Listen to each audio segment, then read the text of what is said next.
Hi, I'm Glenn Martin, and this is a profile of my work as a writer. Glenn Martin, born 1950, a writer with an extensive published body of work. My first book was a history of the Kyogle Shire in northern New South Wales in 1988. Since 2007, I've written and published nearly 20 books. One stream of books has been on ethics, another stream I call Reflections on Experience. I've produced several collections of poetry and also several books on family history. I was commissioned by the Kyogle Shire Council in 1988 to write a history of the Shire for the bicentennial year. Later, in 1995, the Kyogle Public School approached me to write a history of the school for their 100th anniversary. Both books were quite successful in the local community. I came to Sydney in 1997 and started to work at a publisher, CCH Australia.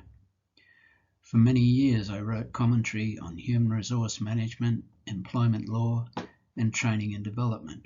I contributed to many of their publications, some of which were books and many of which were loose-leaf publications that were updated regularly.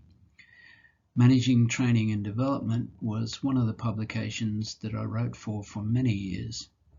And another publication that I had a lot to do with was the Australian Master Human Resources Guide. One of my writing projects was a manual on mentoring programs for organisations. I worked on this project with the coach and mentor Margaret Stolmack. The package consisted of a manual of the process and a training package for participants. It was published by Training Point in 2005. By now, I was starting to consider all of the things that I'd written over many years, including poetry. And in 2007 I produced two short collections, one called Love and Armour and the other called Flames in the Open. I had also been thinking about the issue of business ethics and developing my own ideas about it. In 2010 I completed a book which I called Human Values and Ethics in the Workplace. In parallel with this, I'd been thinking about a work experience that had happened many years ago, and I wrote this as a story which I called The 10,000 Things, a story of the lived experience of the I Ching. This was the first of several books which I called Reflections on Experience. I hadn't finished with the topic of ethics, and I wanted to produce a smaller book that just contained the essential ideas. This became the little book of ethics. I also liked the process of writing stories, and this year I wrote a book called Sustenance, which was the second of my books called Reflections on Experience. In 2012, I wrote an even shorter book on ethics, the concise ebook of ethics. I produced this in PDF format. As well, I wrote another book about reflections on experience, calling it To the Bush and Back to Business. By now, I was ready to explore themes in my reflections on experience. I wrote The Big Story Falls Apart in 2013, the idea being that we're surrounded by stories all the time, but we're reliant on the big story, the structure of our lives being coherent and stable, and sometimes that's not the case. It was a couple of years before I wrote another book, but in the meantime my writing life was busy.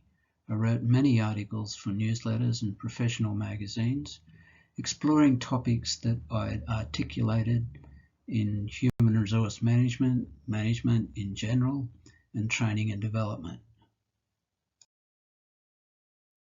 Around 2013, a new topic emerged, family history, and I began to explore the past of my family.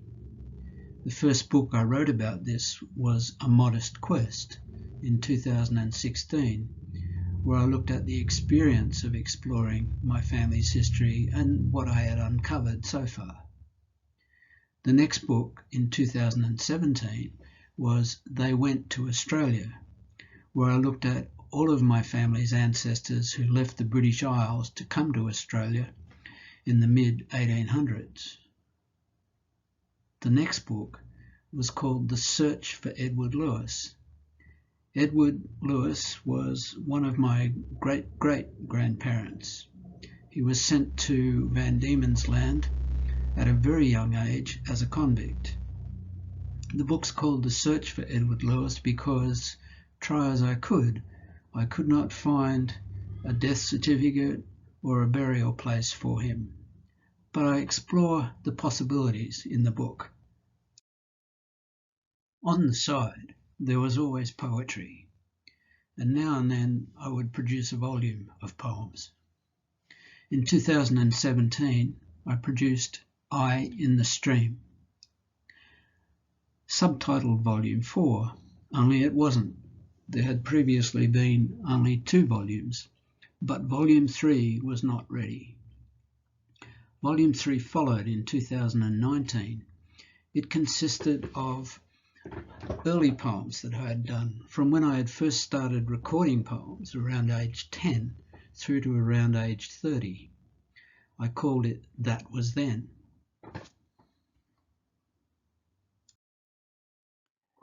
"2020 was a big year. It was a year when several things came together at the same time.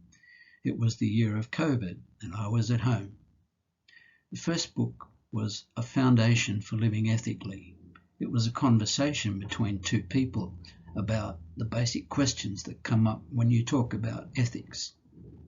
The second book was called The Quilt Approach, and it was set in Tasmania, bringing together several themes. One was the fact that I had been to Tasmania 46 years earlier. The second was that 2 of my ancestors went to Tasmania as convicts. And the third was that there was another branch of the family that had gone to Tasmania as well as colonialists. It was a Tasmanian patchwork. The third book was quite different for me. I had been exploring different histories that people have written about humanity and thinking about the ideas that engage people when they write such a book. My book was called Future, the spiritual story of humanity. It sounds grandiose, but it's quite a small book, and I probably should have called it Sketches for a Spiritual Story of Humanity. Nevertheless, my family history work was continuing, and by now I had an extensive body of knowledge, and I wanted to explore some more particular stories. One was about a Scottish family who emigrated to Melbourne. One of the people in the family was my great-great-grandfather, and he worked for a gold mine in Melbourne and was killed. I was interested in the reasons why this happened and the effect of it on the family over the long term. The second book that I produced in 2021 was a poetry book called The Way Is Open. I was approached by a publishing company in India, and I put together a selection of poems on a theme, and I was quite pleased with the result. The family history work continues. As I said, by now I had an extensive body of knowledge, but it's never deep enough. And I thought that if I did a book of stories, then I would need to examine particular people more deeply, and so I did. The book is called All the Rivers Come Together, and it consists of over 40 stories that cover from the present time right back to the early 1800s. This is the generation of the great-great-grandparents. My discoveries, new discoveries, were in some cases very surprising, and in all cases pretty interesting. It was a good book. The writing continues across a wide range of interests. I have developed more awareness and care about the process of writing. The hard earth, measure, walk it. The liquid heart, feel, reel, roll and ride. Strive steadfast to be upright, weighing, dance delicate, in touch with no self, at last just to be, gainfully, always closer. Ha!